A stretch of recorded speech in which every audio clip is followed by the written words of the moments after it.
Maria Riva, the daughter, actor, and recorder of a complex narrative, has left the stage of life, taking with her a voice that combined a fiercely honest heart with the glamour of old Hollywood. A generation that grew up witnessing her oscillate between light and shadow, not only as Marlene Dietrich's daughter, but as a woman who built her own life amid a collision of fame, longing, and truth, has been silent since learning of her passing. Riva's early existence was influenced by being close to a myth, having been born into the orbit of one of the most captivating characters in film. She learned that glamour is a performance and that being close to a famous can be both a blessing and a hardship from witnessing cameras turn and audiences soon when she was a young child. Instead of living solely in her mother's shadow, she forged a route in private rooms and on the tiny screen that demonstrated tenacity, a steady professional craft, and a desire to speak the truth as she saw it. Riva's career was consistent yet frequently modest. She navigated a time when the stakes were high and the lights were harsh, working in live theatre and television. She learned to perform week after week under pressure and without safety net of retakes,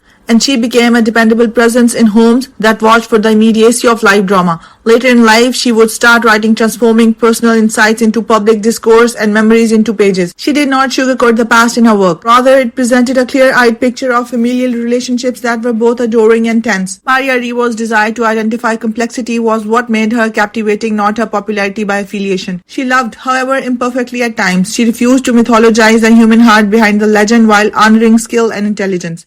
She talked of a brilliant yet emotionally distant child, the tug and pull of love and absence in interviews and in books. Her voice was unique and needed because of her honesty, which released some and upset others. She demonstrated that loving a public figure does not need adulation. Rather, it might call for a clarity and occasionally unpleasant truth. There was a private life of a family and perseverance behind the books and credits. She got married, had kids, and fulfilled the typical duties that come with living a long life. She observed technological advancements, generational shifts, and the evolution of celebrity memoirs from grainy film to infinite online feeds. She remained obstinately human throughout it all, amused by the ridiculousness of celebrity, protective of family, and acutely aware that legacy is measured not just in posterity but also in the simple acts of kindness we give to people we love. What's left now that she's passed away is more than just a collection of photos or the illumination of marquee lettering. What's left is a voice that insisted on subtlety, that honesty about our parents may be an act of love in and of itself, that fame and intimacy can live uneasily, and that adoration need not negate criticism. Maria Riva's life served as a bridge between eras, between myth and reality, and between the demands of the public and the needs of private heart for readers and viewers who first learned to see the world in black and white film and then in color. We recall her as a lady who walked through both brightness and shadow, who struck a balance between loyalty and criticism, and who left behind a legacy that raises questions rather than just shining. As we grieve for her, we also acquire clarity and the bravery to speak our truths, even if they contradict the narratives we were raised to respect. Of all the tributes, that one may be the kindest and most truthful.